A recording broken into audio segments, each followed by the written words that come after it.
Mais je fais comme Marie, je chante pour me détendre.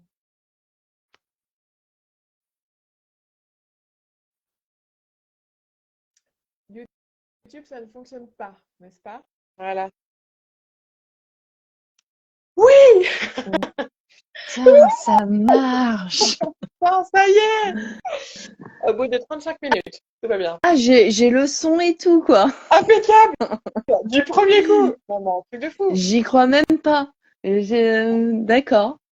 Faut J'allumais, pas chercher. j'allais regarder Netflix, là. Tu m'as perdu, là. Désolée! Oh, putain! Eh Bon, ben, cool. hein, Bon, on est qu'à deux, mais c'est pas grave. on va inviter les gens. Il y a Aurélie qui vient d'arriver. On réinvite là. Parce que je sais pas ce qui foirait. Franchement, j'ai aucune idée de ce qui foirait. Mais ça foirait bien. Ouais, Voilà. moi, j'avais même pas le son, hein. Ouais, non, non, mais et depuis quelques temps, là, il y a vachement de bugs, je trouve. Ouais, la dernière fois, donc, durant votre live, moi, j'ai dû partir, j'avais rien du tout. Ouais, Pas de son, pas d'image, rien du tout. ouais. Bon. Et bah écoute, là, en tout cas, c'est bon. Je te vois, je t'entends, tu me Cool. vois, tu m'entends. Viviane est là, Marie est là. On va y arriver. Ouais, moi aussi, j'étais sur YouTube, Aurélie. Oui, mais alors, Et après, sachez que si un jour vous voulez faire un streaming sur YouTube, une vidéo en direct, préparez-vous 24 heures à l'avance parce que ça peut prendre jusqu'à 24 heures. ah ouais, Voilà. d'accord. Là, ça me disait revenez dans 24 heures. Non, no way. Eh ben non, Voilà, voilà. On a fini par y tu vois. arriver. La Insta, persévérance. le dieu Insta t'a entendu. Ouais. Bah, au bout de 35 minutes, putain, il était en train de bouffer, je sais pas ce qu'il foutait, mais ils sont pas pressés, hein. Ah bah ouais, c'est jeudi soir. C'est jeudi soir, Bah, cool. ouais, c'est bien jeudi soir, non, pas vendredi soir, quoi. Ouais. Bref. Bref. Alors, Aude, qu'est-ce que tu voulais nous Alors, dire? euh, alors, revenons nos moutons à Oui. notre sujet du live. Ouais, moi par rapport à ce que tu partageais au début, moi par rapport au trauma et à ce que j'ai pu vivre, j'ai compris quelque chose et je pense que ça serait intéressant de le partager. C'est-à-dire que, en gros, je raconte vite fait l'histoire. Moi, quand j'étais petite, j'ai subi des attouchements sexuels que je n'ai rien dit. J'ai tué et je n'ai strictement rien dit à personne. J'ai vécu toute mon adolescence, l'âge adulte avec la honte, la culpabilité, etc., etc.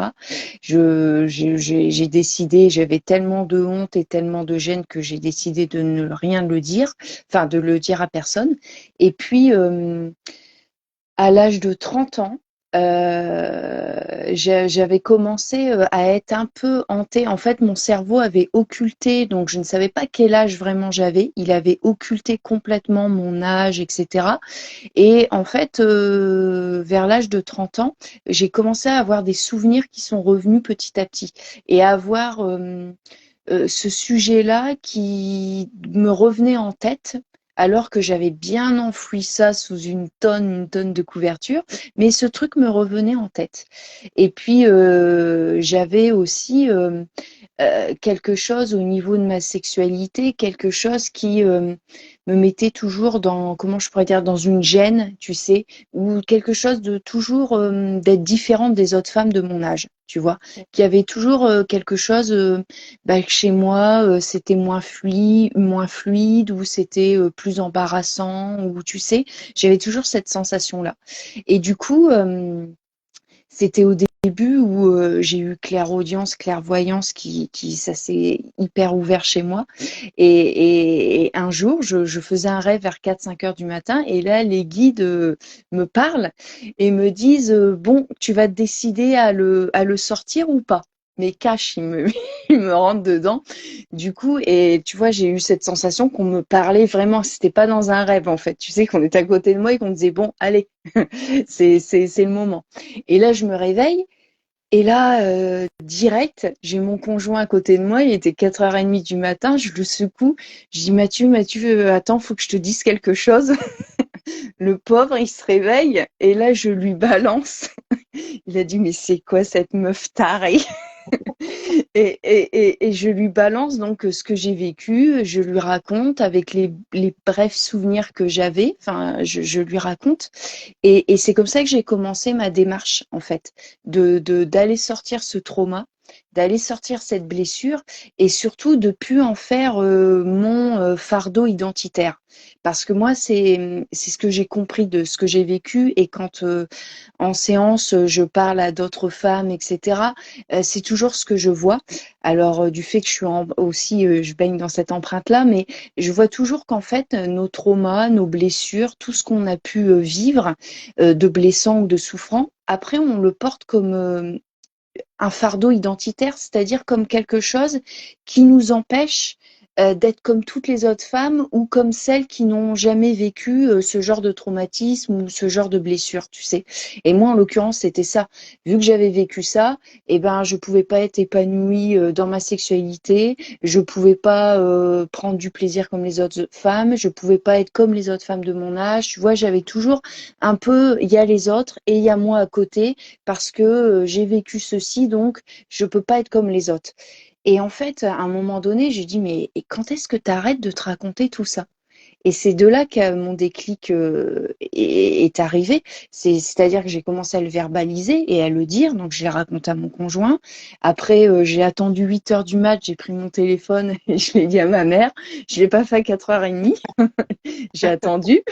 Et moi, ça s'est fait en plusieurs étapes parce que après, je l'ai dit à mon frère et puis je l'ai pas dit directement à mon père parce que mon père avait vraiment une grosse figure emblématique. En fait, c'est à lui que j'en voulais de pas m'avoir protégée parce que c'était mon papa en fait qui devait me protéger de ça. Et du coup, un an après, j'ai eu une deuxième salve qui est revenue durant un stage où une femme racontait qu'elle avait été victime de tournantes et tout dans une cité où elle vivait. Et en fait, ce qu'elle parlait, c'est venu me prendre.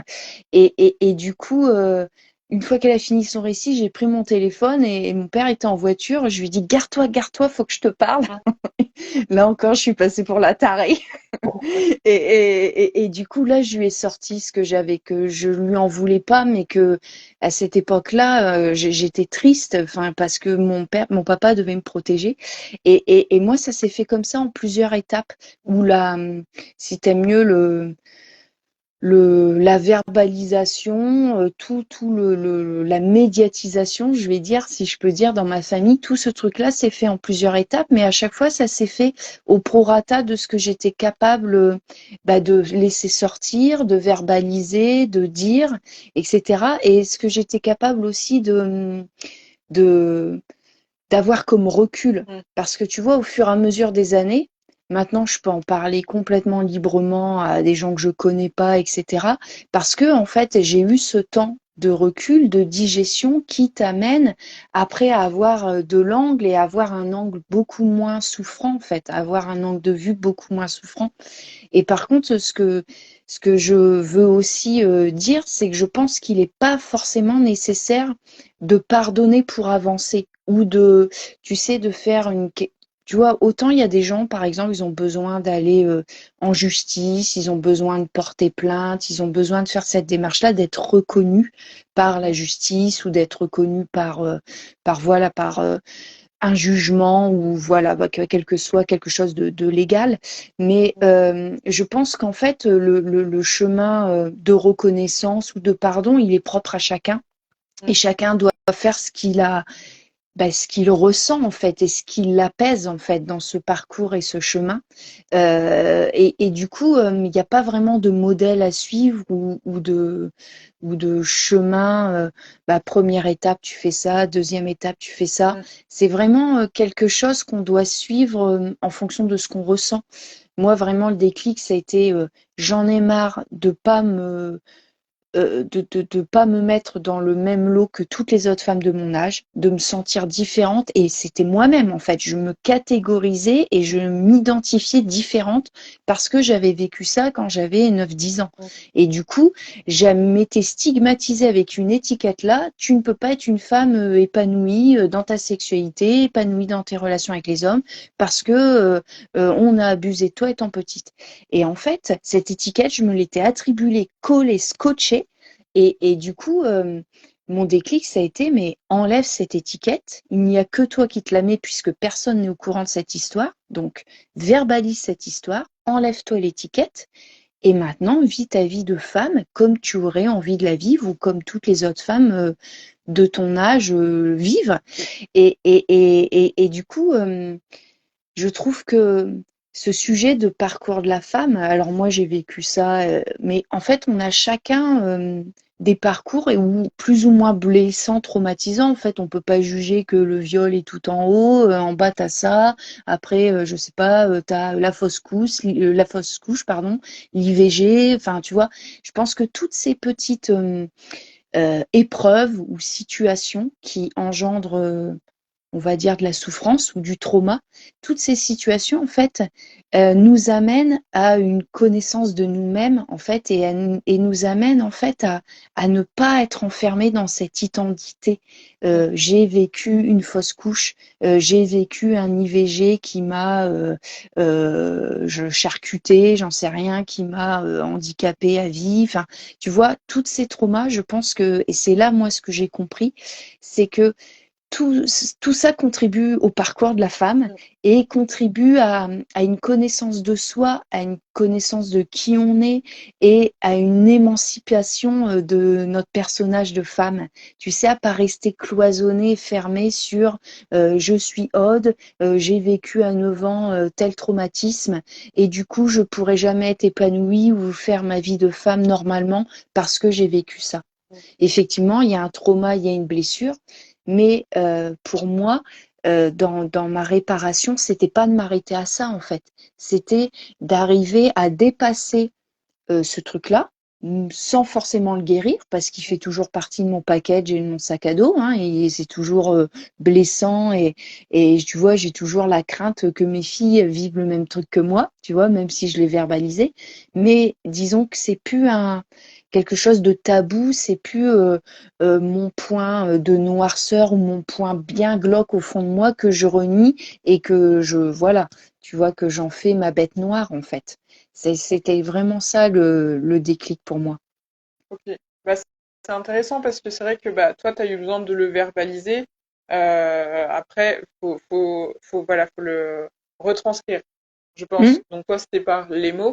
Je pense qu'il y en a d'autres, ce sera par l'art, par Ouais, tout à écrit. fait. Voilà, mais il faut retranscrire en fait le trauma parce que si on a eu enfin, le déclic que ça a été un trauma, quelque chose de souffrant, comme tu disais, et que on le garde pour soi, et ben, on va pas changer grand-chose.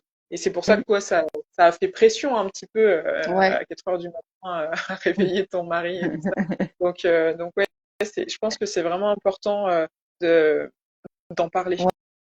Ouais. Mais après, je pense que tout vient à point. Tu sais, il y a un mûrissement intérieur où Mm, je pense, tu vois, pendant un certain nombre d'années, j'étais incapable en fait. Incapable peut-être parce que j'avais pas la maturité ou le déclic ou la force de, tu sais, je voulais occulter et c'était parfait pour moi à cette époque-là d'occulter, de faire semblant, parce que dans ma construction, je pense que c'était parfait. Et en fait, à un moment donné, quand on ressent ces mémoires qui remontent ou quand on ressent physiquement des symptômes ou je sais pas, peu importe comment ça se matérialise chez chacune de nous, je pense que c'est ça qu'il faut écouter mm, et aller vers soi pas à pas et à entamer cette démarche qui est propre à chacun, comme tu dis, une verbalisation vers l'art, vers le corps, la danse, le côté artistique, peu importe. Mais il y a ce passage où, à un moment donné, on bascule pour aller rattraper cette part d'ombre, pour aller l'éclairer et pour aller, si t'aimes mieux, pas réécrire une histoire ou un scénario parce que il est là, c'est dans nos mémoires, mais peut-être le scénario futur ou ce qui peut se passer à partir d'aujourd'hui et demain, et ben le réécrire, mais plus en se basant sur le vieux scénario du trauma et en écrivant quelque chose de OK, j'ai vécu ça, OK, j'ai souffert parce qu'il y a eu telle situation dans ma vie, mais maintenant, à moi d'écrire la nouvelle page qui se présente, et c'est pas parce que j'ai vécu ça que je dois être bloquée et renfermée dans cette souffrance. Mhm. Bien sûr, bien sûr. Complètement. Et je rebondis sur ce que tu disais sur la valeur, entre guillemets, du trauma, de pas mettre le viol en haut, que on est légitime dans notre souffrance, quelle qu'elle soit. Mm, Enfin, voilà. J'aime bien l'exemple de l'enfant qui a, on va dire, à 3 ans, perd son doudou. Il va le vivre de manière terrible. Ça va être un vrai trauma pour lui. Il y a eu des cas de personnes âgées, on a dit, voilà, elles sont un peu démentes, un peu Alzheimer, etc. On leur a dit, oui, mais c'était quand tu étais petite, on s'en fiche maintenant, c'est passé, tu as 80 ans. Ouais, mais non, en fait. À cette époque-là, justement, c'était quelque chose de très violent pour cette personne, pour cet être, pour cet enfant. On n'a pas à juger mm, ça, en fait. On est qui mm, pour juger parce qu'à un instant T, on a des ressources, on les aura pas, on n'aura pas les mêmes ressources à un autre moment dans notre vie. Donc, accueillir vraiment la souffrance de l'être au moment où ça s'est mm, passé. Ça, c'est ce que j'ai appris justement dans ma formation d'hypnose. Et vraiment de reconnaître l'être en souffrance, la part en souffrance de la personne. mm. Tout, Donc, voilà. tout à fait.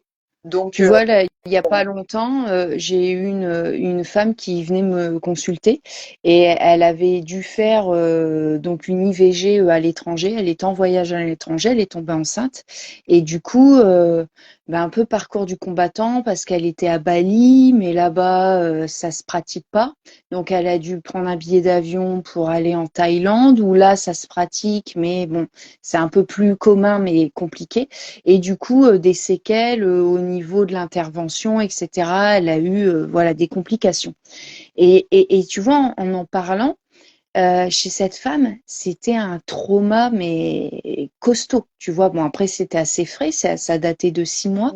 Et en fait, elle occultait le fait d'en parler, tu sais, elle le banalisait complètement parce que des IVG, on en pratique, je sais pas le nombre par jour en France, mais tu vois, parce que c'est un geste un peu pas anodin, mais commun, on va dire, et ben si t'aimes mieux, sa souffrance et son trauma qui était là, elle l'avait mis un couvercle dessus, sous prétexte que plein d'autres femmes vivaient cette chose-là et le vivaient bien, tu vois, comme moi je lui ai dit, moi j'en ai fait 2 et voilà, j'ai pas ressenti de trauma parce que c'était complètement mon choix et que c'était quelque chose de, voilà, de même si je vais pas te dire que ça ne fait rien, mais ça n'a pas été, voilà, ça n'était pas souffrant au possible pour moi. Et ben chez elle, il y avait une culpabilité énorme. Enfin, il y avait une histoire parce que derrière, voilà, il y a une histoire propre à elle. Et du coup, moi, je l'ai invitée à pas non plus mettre sur une échelle ce qu'elle vivait. En au-dessus de moi, il y a telle épreuve, en dessous de moi, il y a telle chose. Je lui dis non. Je lui dis regarde là, c'est blessant, c'est souffrant. Et en fait, elle n'arrivait pas à passer, elle était bloquée sur ça. Et je lui dis, voilà, va voir tout ce qui, toutes les émotions en fait qui sont relatives à ce trauma, parce qu'il y a eu, et puis au lien avec le père, enfin, qui était également aussi très traumatisé de ça. Et en fait, c'est en ça que chaque c'était mieux tout ce qui, je pense, fait partie de notre parcours par rapport à notre sexualité, à la vie de couple, par rapport aux choses que la femme peut endurer physiquement ou sexuellement, ou enfin voilà, toutes ces choses-là que on stigmatise un petit peu, tu sais, que les hommes n'ont pas le même vécu. Je pense que c'est vraiment à prendre personnellement et que chacun doit, doit, doit le vivre, mais personnellement, et faire son cheminement personnel par rapport à ça. Et surtout pas le banaliser, parce que plus on le banalise, plus on en fait une bête noire et un monstre qui est planqué après derrière notre dos. Puis Donc, on se sert de cette part en souffrance de nous-mêmes. On se ouais, dissocie complètement et il y a un gouffre après qui se crée entre l'être qu'on était à ce moment-là et celle qu'on est Ouais, maintenant. Enfin, celui, hein. complètement, complètement. Et moi, je pense que ça nous amène, la femme qui vit successivement comme ça des situations, etc.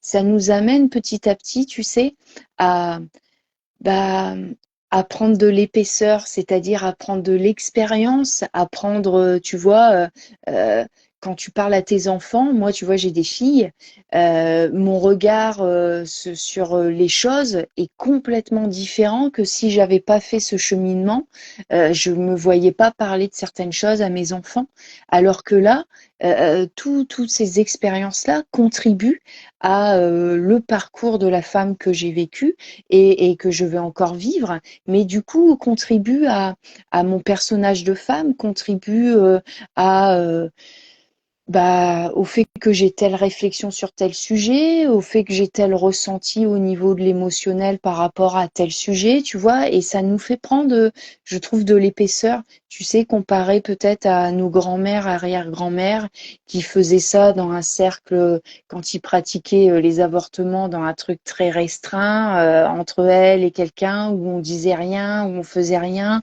enfin, tu vois, où c'était toujours tabou, caché, etc. Nous, on a cette chance de maintenant pouvoir en parler, d'être entendu, d'être écouté, de pouvoir en parler à nos conjoints, de pouvoir en parler à nos familles ou à la justice ou voilà, peu importe, ou à des médecins. Quand tu vas pratiquer une IVG, tu as le gynéco qui t'en parle librement, etc. On te culpabilise pas. Enfin, une fausse couche, tu peux être accompagné. Et tout ça, euh, nous met quand même dans une atmosphère, je trouve, assez sécurisante où en fait le parcours de chacun a une place. Voilà, chaque femme peut avoir une place dans son parcours, dans ce qu'elle a vécu, dans ses émotions. Et c'est ça qui est important à retenir, je pense. Ouais, ouais, ouais, il faut pas s'arrêter sur je suis pas légitime à souffrir de ça Mm, parce que tu dis il n'y a pas de raison de souffrir parce qu'il y a pire. Oui, il y a forcément pire, il y a forcément moins pire aussi, mais voilà, faut rester sur soi en se disant pas de manière égotique, mais vraiment se dire que voilà, se sentir légitime dans sa souffrance. C'est un mm, tout à premier fait. pas vers la guérison, je pense. Ouais, ouais, ouais, carrément. Même si le chemin après peut être assez chaotique et peut avoir des hauts, des bas, etc. Une fois qu'on enclenche le mouvement, après on s'en fout de réussir complètement à être guéri. Est-ce qu'on en guérit vraiment? Après, j'en sais rien. Ou est-ce que c'est le but vraiment de guérir? Moi, ce que je dis toujours, je préfère garder ma part identitaire de je suis Aude, à 9 ans, j'ai vécu telle chose et je la connais bien. Je sais que je vais me la trimballer jusqu'à mes 90 ans, ma mort. Et je sais qu'elle est là et que parfois, quand elle ressort, elle vient de cet endroit-là. Et c'est cool, je sais d'où ça vient. Que plutôt, tu vois, guérir et après te rattraper un autre truc où il faut que tu refasses le cheminement, tu vois, le décortiquage du truc. Au moins, celle-ci, tu la connais, elle est là, et puis tu l'as apprivoisée avec les années, avec petit à petit le cheminement que tu fais. Bah, tu sais que c'est celle-ci, c'est une part d'identité qui t'appartient, qui est là, qui parfois se réveille, qui parfois a besoin de s'exprimer, et elle est là. Mais c'est pas pour ça qu'elle doit t'amener toujours dans le même profil de femme ou dans le même type de réaction ou dans le même type de personnage de je ne peux pas être épanouie parce que j'ai vécu ceci, je ne peux pas faire cela parce que j'ai vécu cela. C'est ça ce qui est le plus important, je pense. Ouais, c'est reconnaître que voilà, on a ces parts de souffrance et puis les accueillir, quoi. Elles sont ce qu'elles sont. Elles Mm, écrivent notre histoire. c'est ça. Mais ouais, ouais, hyper intéressant, hein, vraiment. Ouais. C'est vrai que cette notion de pression un petit peu sociale, familiale sur la femme qui, voilà, t'as vécu ça, oui, mais en même temps, voilà, tout le monde. Enfin, bah non, Et puis, non, justement. ce qu'il faut savoir, c'est, tu vois, du coup, moi, avec la clairvoyance, je vois d'autres infos. Et bien souvent, dans nos familles, en fait, quand nous, on vit ça, tu vois, moi, au rang de fille, j'ai vécu ça. Ben, dans ta famille, en fait, quand tu vas voir dans le transgénérationnel, t'es vraiment pas la seule, en fait. Il y a un truc Il y a une qui répétition. qui perpétue. Et tu vois, moi, quand j'ai compris ça et vu ça, je me suis dit, ben moi, je vais traiter le truc à ma façon pour éviter que ça retombe sur mes gamines à moi. Je vais faire mon taf et je vais pas l'occulter, faire, voilà, je vais faire mon taf. J'ai vécu ça, donc là, attention, je fais le taf. Et mes filles en dessous, eh ben, au moins, leur mère, elle aura peut-être fait le truc, elles l'auront peut-être à moitié, ou peut-être un quart, ou peut-être encore, mais je vais faire ma part du travail.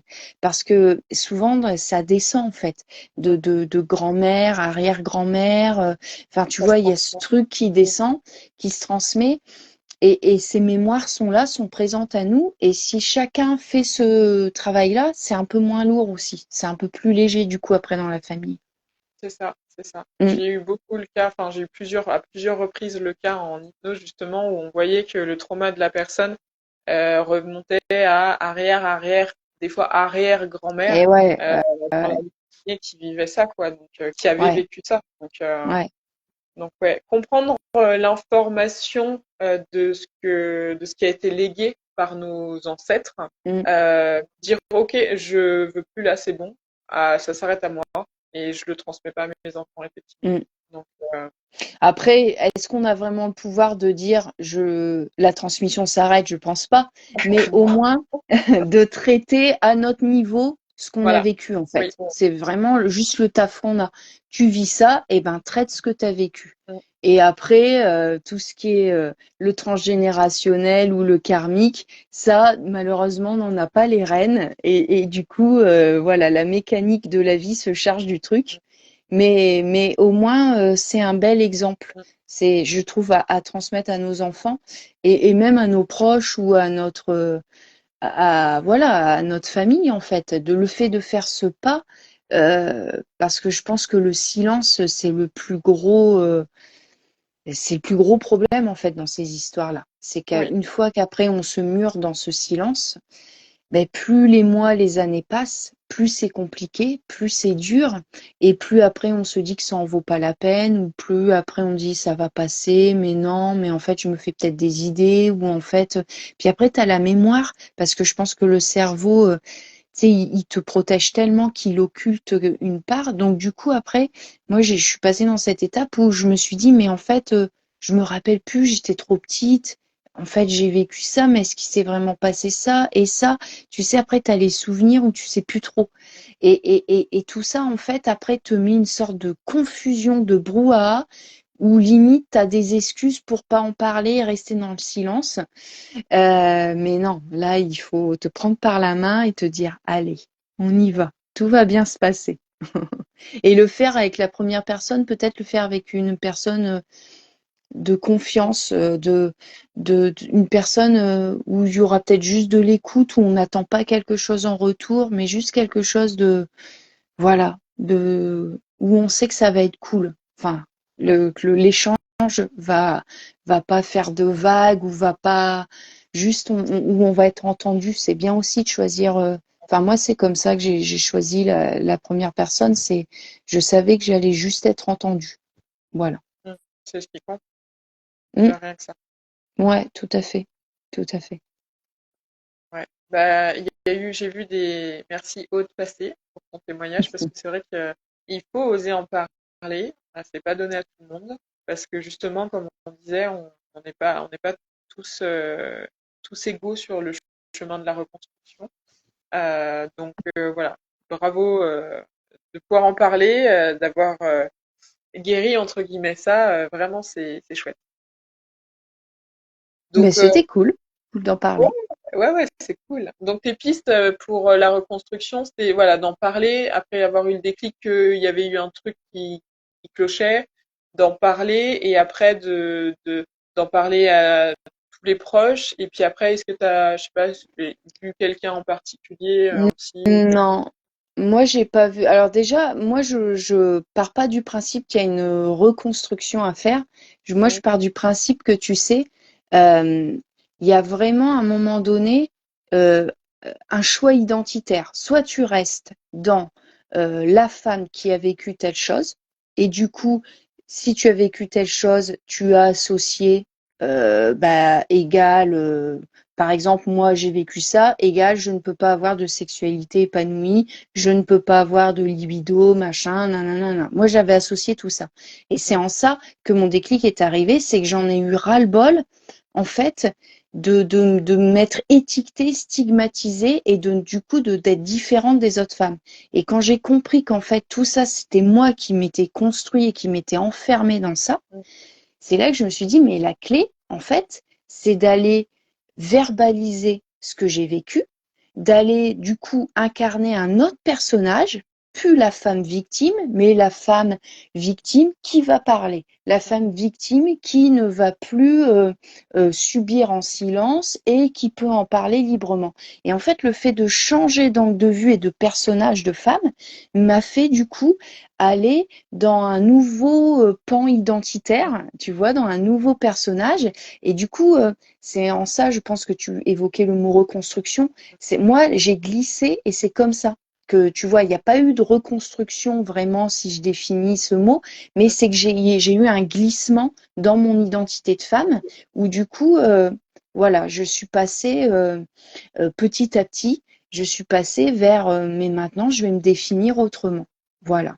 J'ai toujours ce truc-là, c'est toujours un trauma, j'ai toujours vécu un truc pas cool, mais par contre, je ne l'érige plus sur son trône, sur son piédestal pour me bloquer dans ma vie à tel endroit, tel endroit.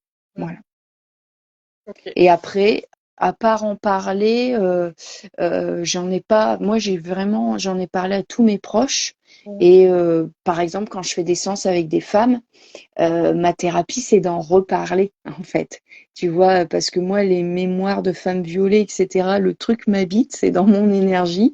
J'ai un truc karmique où je me suis fait défoncer dans toutes mes vies. Et donc, du coup, le truc, il est bien présent.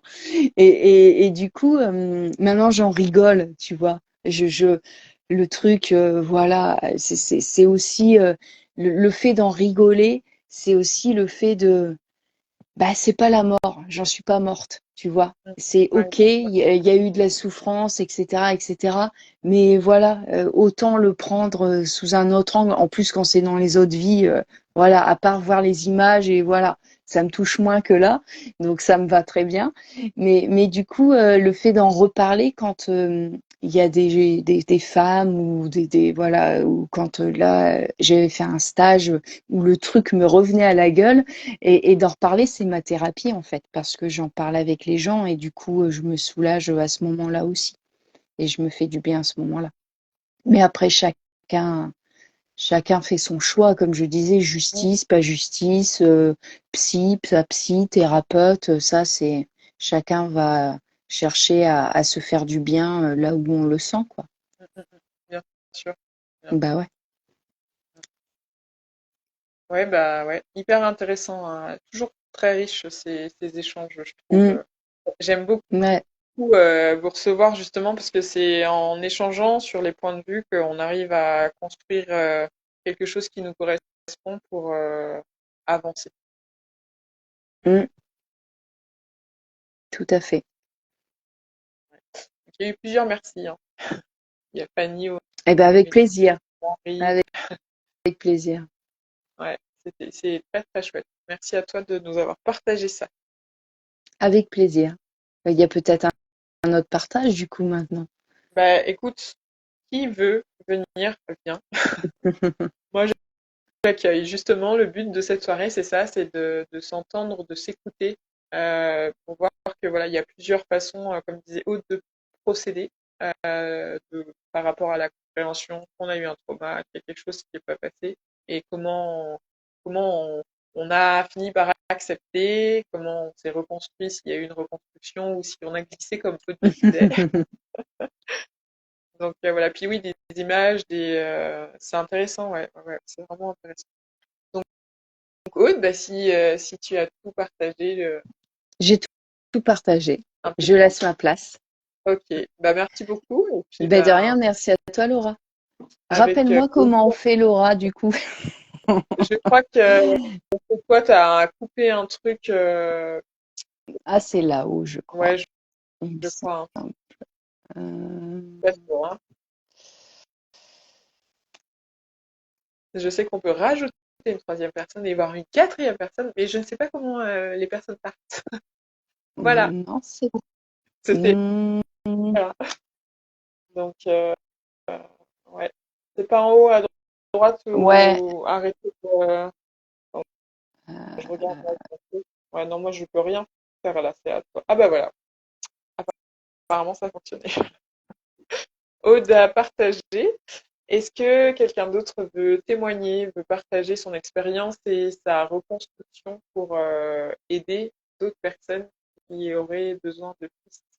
Euh, voilà. Qui veut? Je suis toute oui.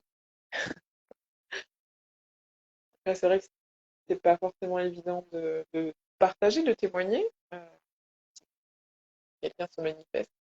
Personnellement aussi, j'ai vécu ouais, on peut appeler ça des attouchements avec un enfant de mon âge à l'époque, à 5 ans.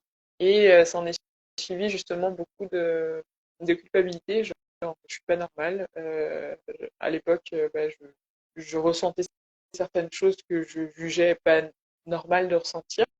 Donc oui, il y a eu beaucoup de culpabilité jusqu'à ce que je comprenne que c'était normal en fait de ressentir certaines choses. Mais voilà, il y a eu toute cette phase de voilà d'acceptation, de verbalisation aussi, comme on disait avec Aude. Euh, c'est très important de pouvoir justement transmettre ce qui nous est arrivé pour déjà l'accueillir complètement, je pense. Voilà. Qui veut partager de quelque chose qu'elle aurait vécu ou il aurait été témoin par rapport à la femme, à des traumas, par rapport à des choses encore peut-être aussi pas complètement digérées? La culpabilité de ne pas avoir dit non et se défendre toute seule. Ouais, alors ça s'est présenté en séance d'hypnose pour une personne qui avait été violée, justement, de, de s'en être voulu. Alors, il y a une image que j'aime bien enfin, une image, c'est dans Outlander, quand leur fille s'était fait violer et que du coup, elle s'en voulait de pas s'être défendue, en fait. Et où justement, du coup, son père lui montre la force qu'il a en la bloquant, je sais plus comment, et il lui dit, tu vois, tu n'aurais pas pu te défendre en fait. Il lui fait comprendre comme ça. Et du coup, ça l'apaise énormément. Et c'est ça en fait, ben, quand il y a quelque chose qui se présente, on n'a pas forcément les ressources nécessaires sur l'instant pour justement affirmer ce non. Euh, et du coup, on peut s'en vouloir pour ça, comme tu dis, Fanny. Et c'est quelque chose à se réapproprier, en fait, de se dire, OK, bah, à ce moment-là, j'ai pas réussi à dire non, mais c'était malheureusement comme ça à ce moment-là. C'est pas comme ça, enfin, ça ne sera pas comme ça s'il y a des autres fois, je le souhaite pas, bien sûr. Mais voilà, après, quand on est un enfant, d'autant plus, bah, bien sûr, quand on est un enfant, c'est encore plus compliqué, surtout qu'on n'a pas forcément ces notions euh, de oui-non, de consentement. Le consentement, je crois qu'il y avait des études qui avaient été faites, euh, comme quoi, même à 15 ans, on n'a pas le consentement, parce que là, je crois qu'ils ont passé, si on reste sur ce sujet, ils ont passé la majorité sexuelle, je crois, à 15 ans, ou ils l'ont peut-être descendu même à 13. Il y avait une histoire comme ça. Et on n'est pas capable, déjà, à l'âge adulte, des fois, on n'est pas renseigné sur le consentement, sur oui, là, c'est non, en fait, et comment je l'affirme, comment je le retranscris. Voilà. Après, il y a aussi le choc. Enfin, voilà, il y a plusieurs façons de vivre les choses. On se fige, on court. Enfin, voilà, il y a plein de façons de vivre les événements. Donc, ouais, c'est pas évident de réussir à s'affirmer dans un choix, surtout quand on n'a pas justement toutes les notions des choix qui se présentent à ce moment-là. Donc, ouais, merci Fanny d'avoir parlé de ça. C'est vrai que c'est une notion qui est importante, le consentement. Il y a un compte qui est super pour ça, qui en parle très bien. Elle a fait des posts, c'est Orgasme et moi. Elle a d'ailleurs écrit un livre qui est très bien pour les enfants, pour comprendre euh, la sexualité quand ils ont des questions, pour aborder les sujets justement de manière adapté à leur âge, déjà, dans un premier temps, et faire comprendre le consentement. Parce que c'est vrai qu'on a eu certainement des générations qui ne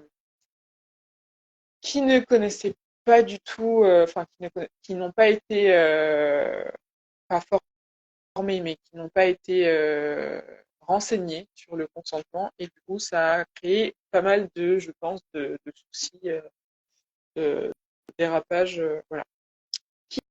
Qui veut témoigner? Qui veut passer face cam? C'est vrai que là, du coup, je rebondis sur les coms. Je sais pas s'il y a eu d'autres commentaires. Non, c'est vrai que le témoignage de Aude était chouette. Après, même si vous n'en êtes pas complètement sorti, vous pouvez témoigner. Vous pouvez témoigner, justement. C'est pas du tout un problème. Du coup, vu que j'avais parlé d'un témoignage que j'ai reçu d'une amie très chère, c'était passé dans le premier live que j'ai foutu à la poubelle parce que j'arrivais pas à inviter qui que ce soit. Hein. On s'y est refait à 4 fois quand même pour pouvoir inviter Aude. Euh, du coup, euh, donc une amie très chère qui a vécu une emprise avec son copain et après c'est devenu son mari. Dans un premier temps, qui sur les premières années, donc ça s'est étalé vraiment sur plusieurs années, l'a éloigné de toutes les personnes qui auraient pu lui ouvrir les yeux. Donc déjà, il y a eu cette première étape. Euh, elle s'est retrouvée seule et ensuite il a influencé, il a fait de la manipulation vraiment pour qu'elle prenne du poids et qu'elle perde encore plus confiance en elle. Ce qui s'est passé, elle est devenue très introvertie et agressive. Elle a eu le déclic quand il y a eu une énième dispute et où il le faisait croire que c'était elle la fautive en lui disant c'est encore toi, tu fais pas d'efforts, dégage. Et cette fois-ci, le déclic justement, ça a été que ces mots ont résonné d'une manière différente pour elle à ce moment-là. Où elle s'est déconnectée et dans sa tête, elle s'est dit pourquoi je m'inflige ça, pourquoi je supporte ces conneries tout en le laissant gueuler. Et ensuite est venu une fois le déclic, elle a fait ce qu'il fallait, ils se sont séparés, ils ont divorcé. Il y a eu toute cette phase de reconstruction où elle s'est réappropriée sa vie en retournant vers les proches qu'elle avait perdus et qui lui voulaient du bien. Elle a fait 1 an de thérapie chez une psy. Elle a pris conscience que c'était pas de sa faute, qu'elle n'était pas le problème, au contraire. Euh, voilà. Et elle m'a d'ailleurs dit de vous transmettre qu'elle avait fait une séance d'hypnose et qu'elle avait vécu 3 vies de femme où elle était dans une vie, elle était gérante d'un hôtel toute seule. Elle vivait, enfin voilà, c'était un super hôtel qui marchait bien, qui était tout en plein. Dans une autre vie, elle était dans le monde du cinéma. Alors, je crois que c'était productrice ou un truc comme ça, mais elle était seule, une femme forte et seule. Et ça lui allait très bien comme ça lui convenait à ce moment-là. Et la troisième vie, je sais plus, mais elle était aussi seule, mais forte. Donc elle avait besoin de ça pour prendre conscience qu'elle n'avait pas besoin de quelqu'un pour être. Donc ça, c'était pour la petite histoire. Et j'ai un nouveau dicton grâce à elle. Elle a dit j'assume pleinement ma sortie de route avec mon crash car aujourd'hui, car ça fait de moi une meilleure pilote pour ma vie. Voilà. Si vous voulez la noter, elle est chouette. Voilà. Est-ce que quelqu'un d'autre veut participer en, en toute bienveillance dans cet endroit, dans cette bulle, vraiment où on peut entendre les traumas? Moi, ça fait partie de mon job. Aude aussi, je pense que c'est son travail aussi d'accueillir les souffrances des personnes qu'elle a en séance. Est-ce que Marie, tu veux partager quelque chose si tu es là? Marie, Marie, est-ce que tu veux partager?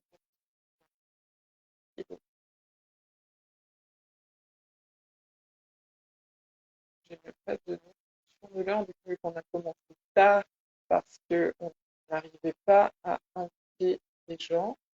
Il est 22h20. J'arrive pas à voir combien de temps ça fait. Moi, je veux bien tenter, mais mon réseau est pas ouf. Ok, bah tentons quand même. Je... Par contre, je te laisse faire la demande, Aurélie. Moi, je touche plus là. À part pour accepter, je ne touche plus. Je ne veux pas tenter quoi que ce soit. Donc ouais, si Aurélie, si tu veux venir, il n'y a pas de problème. Au contraire, ce sera un plaisir. Donc voilà, je veux bien faire.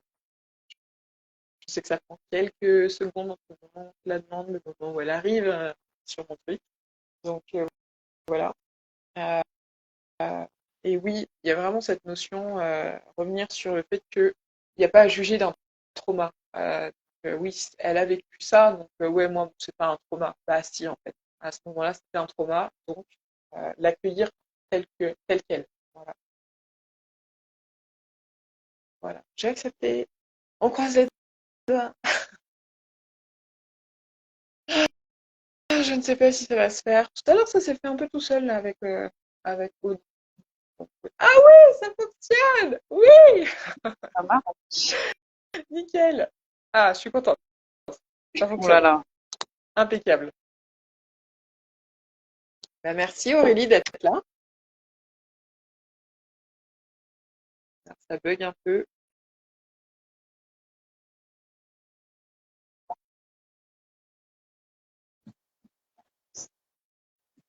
Ça bug un petit peu.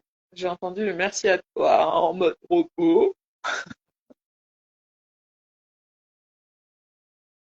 Ah bon? Ouais, ça plante. Ouais, Ouais. Est-ce que si tu, c'est chiant, mais est-ce que si tu coupes ta caméra, tu auras plus de jus ou pas? Pas forcément. ah oui, peut-être. Est-ce qu'on t'entend mieux? Ouais, on t'entend pas. Ah merde. Vous m'entendez? Oui, je suis vulgaire. J'assume. Ah, un peu. Bon, Oui, là, bah, ça vient. merci, Ouais. hein. On Vous t'entend. m'entendez là? Ouais, là, on t'entend. Ah, ok, cool. Cool. Alors, je vais me mettre par là. Oui, alors, ben moi, je vais parler d'un sujet peut-être que plus de filles auront rencontré, enfin, je sais pas, mais c'est... vous m'entendez bien? On t'entend, on t'entend. Enfin, moi, en tout Ouais, cas, je ok, t'entends. parfait. C'est du coup, bah, moi, par exemple, dans mon expérience, quand j'ai commencé à avoir euh, des... Oh là là, ça va pas être faisable, hein. Il y a trop de gens. Ça, ça, ça bug un peu, mais Ouais, ouais, non, mais je vais pas y arriver. Il y a trop de monde. ah, il y a trop de monde autour de toi, tu veux dire? Ouais. Ah oui. Mm. Ouais, c'est peut-être pas. Non, bon, désolé, mais ça va pas être faisable. Mais en tout cas, merci d'avoir déjà osé venir. C'est vrai que c'est pas forcément évident. Ouais, c'est dommage. Ouais, Ouais, ce sera c'est- pour une ouais. prochaine. Mais avec grand plaisir. Mais je pense que j'en referai de toute manière parce qu'il y avait des personnes qui étaient intéressées pour témoigner, mais qui avaient du mal justement à se replonger dans leur trauma pour que je retranscrive verbalement moi. Voilà. Ouais, c'est dommage, Aurélie. Mais bon, voilà, alors là, on comprend plus. Je sais pas si tu parles Ah, encore. si, là, il y a peut-être un gens. Est-ce que je vais y arriver? Oui, alors, je vais essayer quand même. Je disais donc que, en fait, donc moi, j'ai hyper religieuse, mais un petit peu quand même, quoi. Voilà, j'ai fait du catéchisme, ce genre de choses. Donc, on a une vision de la sexualité qui est un peu, bah voilà, la virginité, tout ça. Bref, c'est le genre de choses que qui ne fait pas aborder la sexualité de manière facile, je dirais. Mhm. Et donc bon bah quand on est adolescente, bien sûr, bah les hormones arrivent, etc. Donc moi je l'ai senti bien sûr comme beaucoup de femmes, je pense. Et puis d'abord toute seule parce que je savais pas trop ce que c'était. Et puis donc après j'ai commencé à avoir une sexualité assez tard avec un premier copain et ce qui s'est passé, c'est que donc c'était donc comme je disais assez tard et bah voilà c'était un peu le premier mec avec qui j'ai ressenti quelque chose et donc et ben donc j'ai été vers cette personne sans trop me là en fait était avec quelqu'un, enfin plus ou moins avec quelqu'un, pas vraiment, je sais plus exactement. Et donc ça a créé des petits problèmes dans mon école parce que j'étais étudiante et donc nous étions dans une école et dans des groupes assez restreints. C'était une école d'ingé Mhm. et donc les rumeurs allaient bon train dans ces environnements. Et donc après s'en est suivi comme bon bah j'ai été la piqueuse d'hommes voilà et puis donc après tous mes amis enfin la plupart de mes amis m'ont tourné le dos et j'étais vue bah ouais comme ça quoi et donc euh, qu'est-ce que j'ai fait à l'époque bah, pour me remettre de ça, j'ai fait comme j'ai pu, et c'est-à-dire que je suis allée moi dans l'extrême où bah vous avez envie que je sois cette personne, bah ok, ok. C'est-à-dire qu'après, en fait, j'ai suivi mes instincts et bah j'allais coucher avec des hommes. Pas sans attache, mais bon, voilà, c'était pas des choses. Voilà, c'était un peu le cas quand même, quoi. Il y avait du respect et tout, mais bon, voilà, je suis allée faire ce que j'avais à faire, et puis voilà. Mhm. Après, c'était pas des gens, enfin, c'était pas des hommes méchants ou quoi, non, c'était toujours dans le respect. Les hommes ont jamais été, enfin, à ce niveau-là, n'ont jamais été méchants avec moi. Hein. Mais voilà. Et donc bon, j'avais été un peu cataloguée comme étant après bah tous les mots qui peuvent venir chez les hommes et chez les femmes qui n'aiment pas voir ça chez les autres femmes. Parce qu'il y a ça aussi, parce qu'en fait, il y a aussi la jalousie des autres femmes qui fait que bah ok, en fait, elle est assez finalement, j'étais assez libre sans être libre avec ça. Et donc j'étais aussi mal vue des filles, bah, certaines filles qui étaient dans mon école, voilà. Et après, ce qui m'a beaucoup aidé, c'était que en artistique, euh, Allô? et donc en fait, je dessinais beaucoup. Ouais, tu m'entends?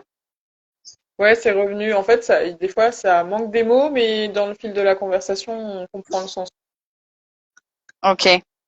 Donc après, moi, comment j'ai évacué aussi le truc, c'est que moi, j'étais très attirée par l'art. Mhm. Et du coup, moi, je dessine beaucoup, je chante aussi. Et des fois, j'écris des poèmes ou des phrases qui me viennent. Et ça, c'est vrai que c'est un truc qui m'a beaucoup aidé. Et puis après, en fait, j'ai suivi mon chemin comme ça, en fait, sans me préoccuper des gens qui parlaient sur moi. Mhm. Et puis de toute façon, après, les études étaient finies et donc je me suis tournée vers d'autres personnes. Voilà. Mais mais je dirais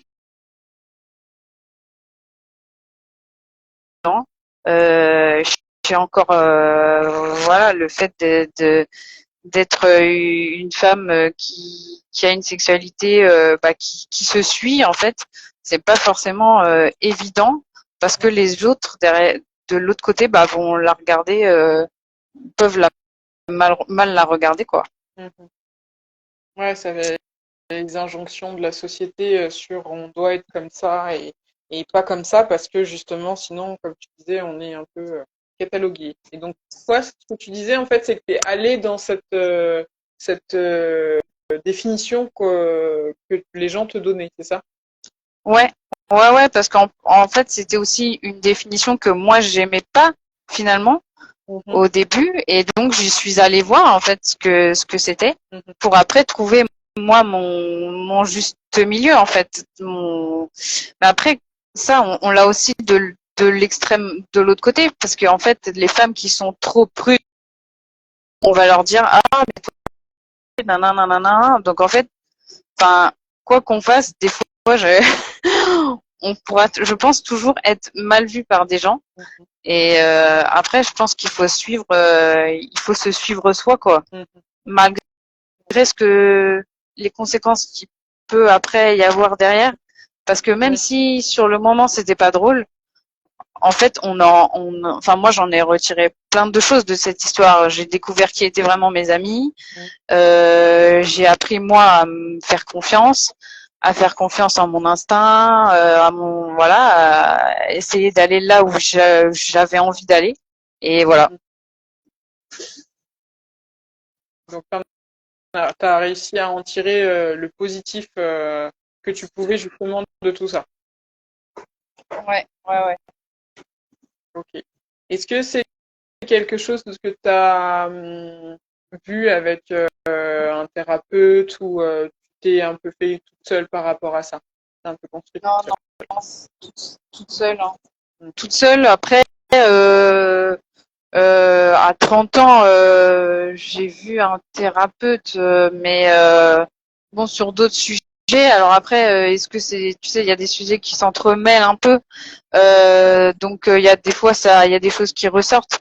Mais en tout cas, à l'époque, non, j'ai vu personne. Euh, je me suis plus exprimée à travers l'art, à ma manière. Mhm. Euh, ouais, j'ai vu personne. Ok. C'est à ce niveau-là. Oui, Oui. Bien. Ouais. Et effectivement, c'est vrai qu'il y a ça aussi d'être catalogué et de se sentir un peu obligé dans un premier temps de caler à cette image qu'on a de nous et ensuite de s'émanciper. Donc c'est un beau parcours aussi de pouvoir s'émanciper en plus d'être arrivé à le faire toute seule. Félicitations. Parce ouais. que vraiment, Après, si les gens ont besoin de se faire aider, qu'ils se fassent aider, tu vois. oui, Enfin, bien faut pas sûr. qu'il y ait de honte. Moi, tu vois, à l'époque, je l'ai pas fait parce que peut-être il y avait personne qui m'entourait qui pouvait le faire. Faut pas. Ouais, c'est pas. Si les gens ont besoin d'aide, justement, qu'ils n'hésitent pas à demander de l'aide. Bien sûr. Ouais, ouais, c'est vrai que si c'est un besoin, faut foncer. Hein. Faut vraiment pas hésiter. Et comme le disait Aude aussi, d'aller vers les personnes vers qui on se sent en confiance pour se confier sur ce genre de sujet. Parce que c'est vrai que Ouais. il y a aussi ça, c'est de tomber sur des personnes qui sont pas forcément à l'écoute de la meilleure des manières et où ça peut recréer après par derrière des traumas. Après, il y a aussi les amis, ou alors, enfin, alors à l'époque j'étais un peu seule, mais après j'ai découvert d'autres gens finalement avec cette histoire. Et des fois, on voit pas les gens qui sont bienveillants Mm. autour de nous. Et des fois, il y a vraiment des gens, même si c'est pas vos meilleurs amis, en fait, ils peuvent tout à fait être là pour vous écouter. Si vous voyez que c'est quelqu'un de gentil, qui va pas parler, qui va pas dire les choses, des fois, ça peut suffire, hein, juste une personne bienveillante qui est dans le coin. Voilà, Mm. ça peut aussi marcher. Hein. C'est ça. Puis peut-être que c'est justement ces personnes qu'on découvre dans ces moments-là qui sont Ouais, les plus clairvoyantes, entre guillemets, qui voient la personne qu'on est réellement et pas celle qu'on porte comme masque. tout à fait. Tout à fait. Ouais, ouais, on redécouvre, on découvre des gens, quoi. Mm, mm. Ouais, je suis d'accord avec ça. Ouais. Il y a Jessie qui dit peu importe les raisons des traumas, les dictats de la société sont la grosse partie des blocages. Et oui, effectivement, c'est souvent parce que la société, c'est ce qu'on disait avec Aude justement un peu avant, la société nous dit que c'est un trauma, c'en est pas, il faut être fort et passer au-dessus et oublier, passer à autre chose. Et des fois, ça nous bloque encore plus dans notre trauma, dans notre souffrance. Ouais, ouais. Ouais. Eh ben, merci en tout cas Aurélie de ce partage. C'est vrai ça peut prendre tellement de dimensions différentes par rapport à toutes les personnes qu'on est. Oh, ça recoupe un peu. Allô? Hello. Ouais, bah ça, tu vois, on a à peu près fini sa coupe. Ouais, c'est vrai que le réseau enfin, c'est merdique ce soir de toute façon. On a galéré Ouais, ouais. à se connecter. Enfin, ouais. C'est, ouais. Mais bon. En tout En tout cas, merci. cas, merci à toi. Bah, moi, c'est un plaisir, comme je le disais. Je veux refaire ce genre de soirée où on peut échanger vraiment sur des sujets qui touchent tout le monde, parce que voilà, c'est le but, hein, c'est qu'il y ait des participations, des témoignages, et qu'on puisse justement s'entraider sur plein de choses. Donc, je referai certainement, peut-être sur un autre sujet, peut-être sur ce sujet un peu plus ciblé. Enfin voilà, il y aura d'autres lives comme ça. Ça marche. Je vais essayer de sortir. Ok, merci beaucoup. Merci à toi. Alors, Je peux pas t'aider sur à comment faire. Je suis désolée. Ça y est. Ok. Impeccable. Je pense on va terminer. Sauf si je vois que Viviane, tu es là. Si tu as envie de témoigner avant que je coupe. Parce que là, du coup, ouais, je sais pas combien de temps ça fait exactement que le live va commencer. On a eu du souci au début. Salut, Dimitri. Donc, Viviane, est-ce que tu veux participer ou pas? Aucune obligation, hein. Voilà, il y a pas de... Si tu as envie de partager quelque chose, voilà, pas de problème. Si quelqu'un d'autre veut témoigner, sinon, je pense que je vais terminer cette vidéo. Ça fait tard? Oh, bah non, ça fait pas tard. Enfin, on a commencé tard, donc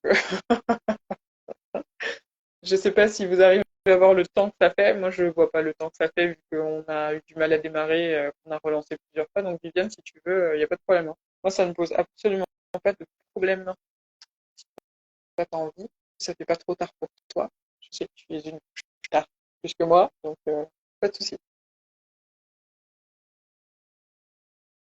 Non, peut-être que j'arrive pas à le dire. Faut que je note. J'ai accepté. Inch'Allah, comme on dit. Alors, est-ce que ça va fonctionner? Eh oui, ça fonctionne! Alléluia, ça marche. Du coup, Alors, c'est une victoire à chaque fois que j'arrive à voir quelqu'un. par contre, je suis pas du tout, ça va bouger, tout ça, quoi, hein. Je suis pas du tout calée. C'est pas grave, c'est pas grave. Pour moi, ça va. Bah, ça va. Ouais. Le sujet t'inspire. C'est un vaste sujet, hein. On pourrait en parler pendant des heures, en fonction de comment on oriente le truc. Et vous avez déjà pas mal fait le tour en montrant bien que finalement, c'est souvent ce qu'on s'impose, ou par la société ou par nos croyances personnelles qui font que, bah, on s'enferme dans finalement un peu un, un rôle de victime sur certaines choses. Par rapport à la femme, par rapport on va dire, comment t'as mis le sujet? C'était comment déjà? Le parcours, alors, le terme vraiment que Aude avait lancé, c'était le parcours de la femme. Et moi, c'était par rapport au trauma. J'avais mis ce mot de trauma sur le live, les traumas de la femme qui font Mhm. que on est actuellement. Voilà. Ben, moi, j'ai eu plusieurs expériences, mais ce dont j'avais envie de parler, c'est surtout par rapport au fait je voulais parler par rapport au quand on devient maman. Moi, j'ai choisi de faire mes enfants pendant mes études. Et ça a été hyper challengeant comment dire, dans la façon dont j'étais perçue par les autres et je l'ai hyper mal vécu entre guillemets. Enfin, parfois c'était une fierté et parfois je l'ai hyper mal vécu parce que dans le monde professionnel et dans le monde scolaire mais des études supérieures, hein, euh, en fait c'est pas conventionnel, ce qui fait que du coup, en fait, il y a des jugements qui sont faits. On n'a pas forcément accès aux mêmes promotions que les autres. Et c'est vrai que parfois, je me suis sentie coupable d'avoir fait ce choix-là parce que en fait, ça me fermait des portes. Mm. Alors que les autres femmes de mon âge qui n'avaient pas encore les copines de promo, voilà, qui n'avaient pas encore eu d'enfants, ben elles se voyaient offrir des propositions hyper attrayantes et que moi j'avais toujours des trucs un peu merdicous et je me sentais pas légitime de prétendre à autre chose parce que j'avais mes enfants à les récupérer le soir, parce que j'avais l'impression de pas pouvoir faire aussi bien qu'elles du fait que j'avais des obligations parentales. Mhm. Et j'ai trouvé que ça, c'était hyper dur à vivre parce qu'en fait, je me sabrais toute seule, comme souvent, hein. Mm. Mais c'est assez dur et du coup, je me suis peu à peu enfermée dans un personnage de la fille qui est pas compétente au travail. Et du coup, je me fermais toute seule les portes et je m'attirais que des expériences qui me montraient que j'étais pas performante au travail. Et moi, ce qui m'a fait prendre le déclic, c'est que je me sentais vraiment pas bien au travail. Du coup, j'avais commencé à faire, bon, j'ai pas eu vraiment le diagnostic burn-out, mais un peu dans ce style-là, on va dire. Mhm. Et j'ai décidé du coup, d'aller consulter une psychologue qui m'a fait comprendre que, du coup, j'étais rentrée dans un schéma au travail de, d'emprise, en fait. Mhm. Et souvent par les hommes, mais pas que, mais souvent par les hommes quand même. Et c'est une phrase qu'elle m'a dit. Elle m'a dit, mais pourquoi vous... Enfin, elle m'a dit une phrase lors d'une séance en me disant, mais pourquoi faites des éloges sur cette personne qui était un supérieur hiérarchique. Moi, je serais vous, quand même, je méfierais un peu quand même de ce qu'il me dit. Je prendrais pas tout comme ça pour... Enfin, voilà, elle m'a fait comprendre que finalement, c'est pas si gentil que ça ce qu'il faisait. Mhm. Et c'est à ce moment-là que comment dire, changé de regard sur la situation et que j'ai regardé d'un autre œil et que j'ai vu en fait que je m'étais mise dans, dans un schéma d'emprise et que du coup j'étais complètement en fait le,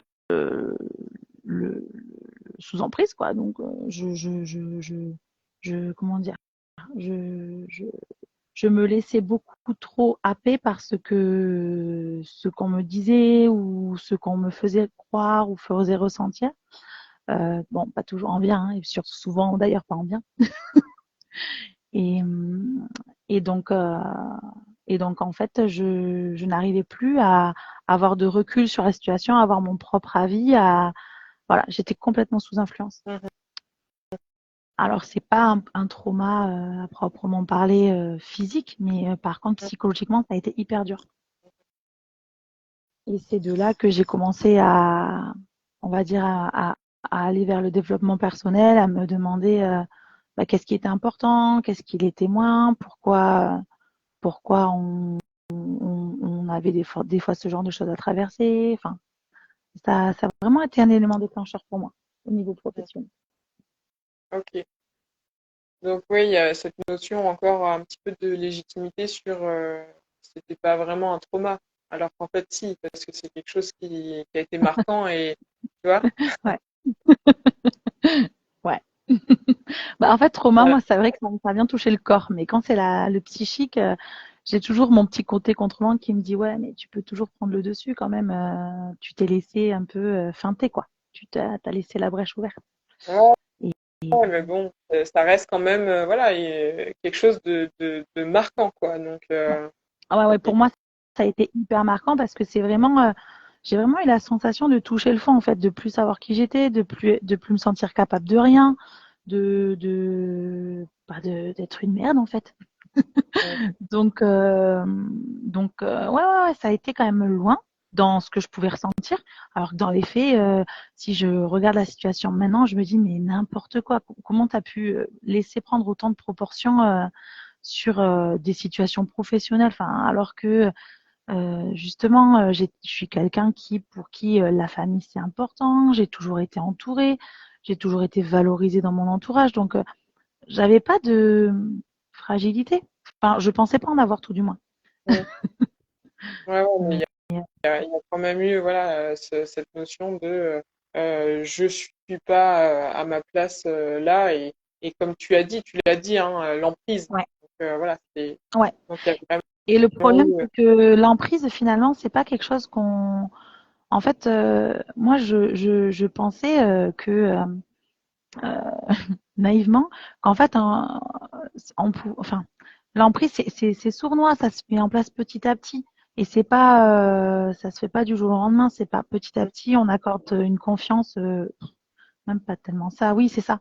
C'est une confiance aussi de par les croyances qu'on peut avoir sur ce que représente un supérieur hiérarchique, quelqu'un qui a une blouse, quelqu'un qui a un uniforme, où on va peut-être des fois donner plus de confiance dans ce qu'ils vont dire ou ce qu'ils vont penser de par leur position, alors que c'est pas leur position fait pas qu'ils sont plus légitimes que nous.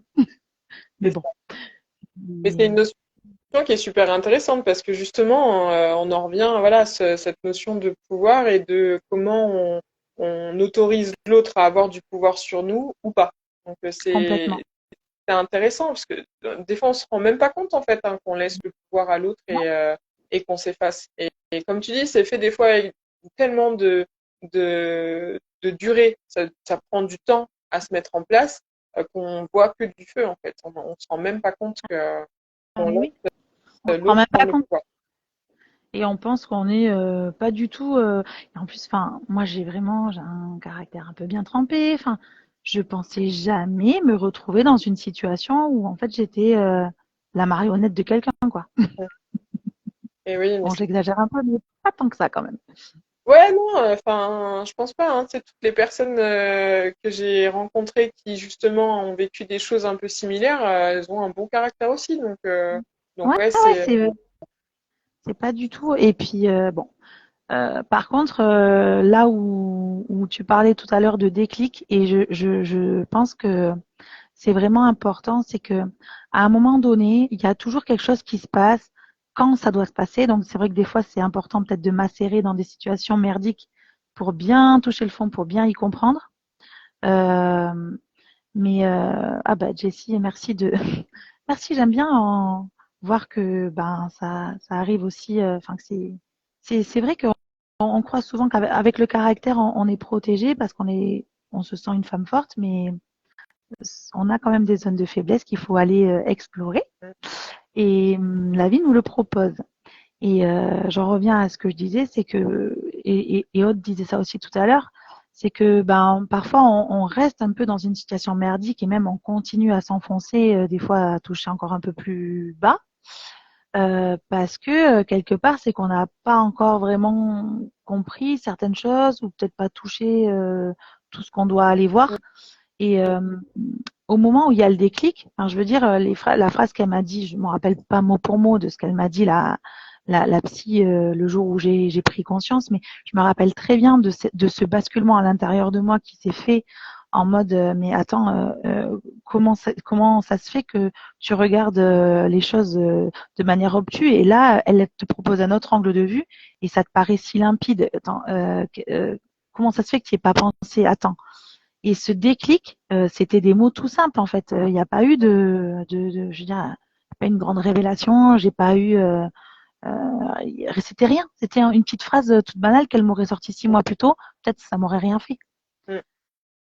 Et je pense que finalement le déclic on l'a quand on est mûr pour l'avoir. Et ça, c'est vrai que il n'y a pas de délai maximum ou minimum, mais c'est vrai que Ça se fait quand ça, ça doit se faire. ouais. Et ça paraît tellement évident quand ça se fait qu'on se dit même, mais attends, mais Mais pourquoi je l'ai pas fait plus tôt? Pourquoi je l'ai pas compris avant? c'est ça.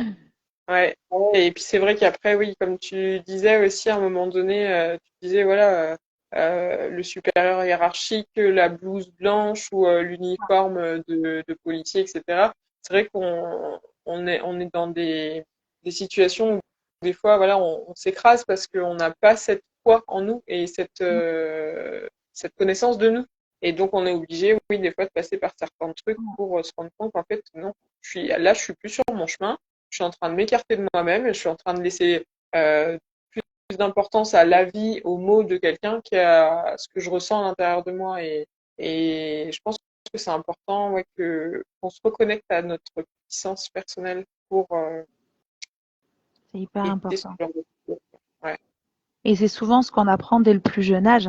Quand tu parlais de ça, je pensais la toute première chose qu'on apprend, c'est de comment dire, c'est la parole de l'adulte plus forte que celle de l'enfant.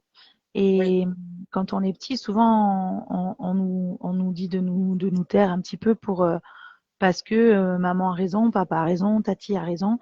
Et en vrai, déjà là, quand on inculque à nos enfants que systématiquement l'adulte a plus raison que eux, euh, je pense que là on biaise déjà, enfin on biaise.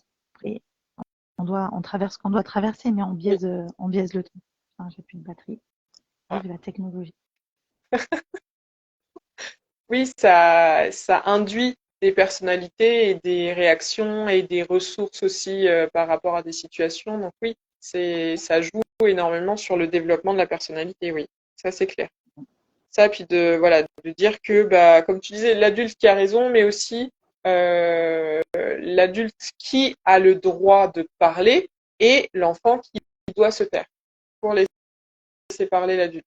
Pas parce qu'il a tort. Je crois qu'on t'a perdu, Viviane. Ça a fait quand tu me le comme ça, genre merde, ça va couper. Je crois qu'on t'a perdu. Donc voilà. Euh, ouais, Viviane, si tu veux revenir à un moment donné, voilà. Donc oui, tout pareil que Viviane, jamais j'aurais pensé me faire manipuler comme ça. Ben oui, bien sûr, parce que on n'imagine jamais en fait se faire manipuler. Ça fait pas partie de, de nos plans, tout simplement.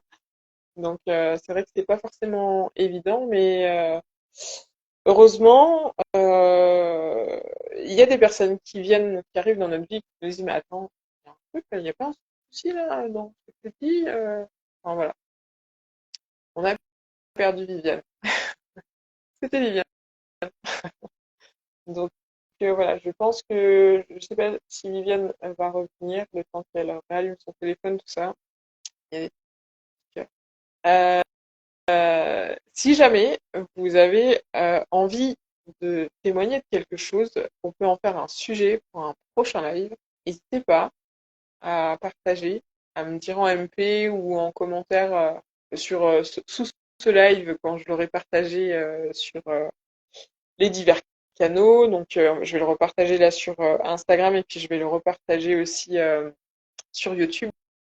Voilà. Donc, si jamais il y a d'autres sujets qui vous intéressent, mais j'ai pas que moi, hein, le déclic, tu l'as eu toute seule, hein, parce que moi, je m'étais pas du tout rendu compte de la situation dans laquelle tu étais. Hein. Donc, donc voilà, j'ai pas eu l'impression que c'était moi qui t'ai induit un déclic. Tu l'as eu toute seule. Donc oui, euh, on a plein de déclics tout le temps. quand on est prêt à les recevoir, à les accueillir. Un peu comme les signes, hein. On voit les signes qu'on a envie de voir aussi. Là, c'est pareil, ça dépend de la maturité à l'instant T. Donc voilà. Donc j'espère que ce live vous aura plu, que vous aurez pris euh, plaisir à écouter et ceux qui ont participé, enfin celles qui ont participé du coup à participer. Et je vous remercie en tout cas de vos témoignages. C'est très précieux parce que c'est ça qui fait qu'on arrive à construire quelque chose. C'est les échanges, c'est tout ça. Donc merci à tous ceux qui ont participé. Sans vous, j'aurais pas fait ce live, hein, clairement. Je le fais parce que j'aime beaucoup ces échanges qu'on peut avoir. Je crois qu'on ne reverra pas Viviane. Non, ça m'a l'air compromis. Donc, merci Viviane aussi d'avoir participé. Et dommage que ça se soit terminé aussi rapidement. Donc voilà, des traumas, il y en a sous toutes les formes qui touchent même les hommes. Hein. Là, on est resté sur la femme, mais c'est vrai que il y a des hommes qui sont maltraités, il y a des hommes qui sont abusés, il y a des hommes qui vivent des choses traumatiques. Et du coup, voilà, on est humain, on vit forcément des traumas, c'est ce qui nous façonne. Euh, et c'est comment on arrive à en faire des forces aussi, comme Aude nous l'a retranscrit. Donc, euh, donc voilà, merci beaucoup à vous. Et ouais, si vraiment vous avez des sujets qui vous intéressent, eh ben, dites-moi et puis on peut en faire des super lives tous ensemble. Voilà. Je vais terminer ce live. Je vous fais plein de bisous. Je vous souhaite une belle nuit. Et puis voilà, si vous avez des sujets, dites-moi parce que moi j'aime trop ces partages. Bye bye.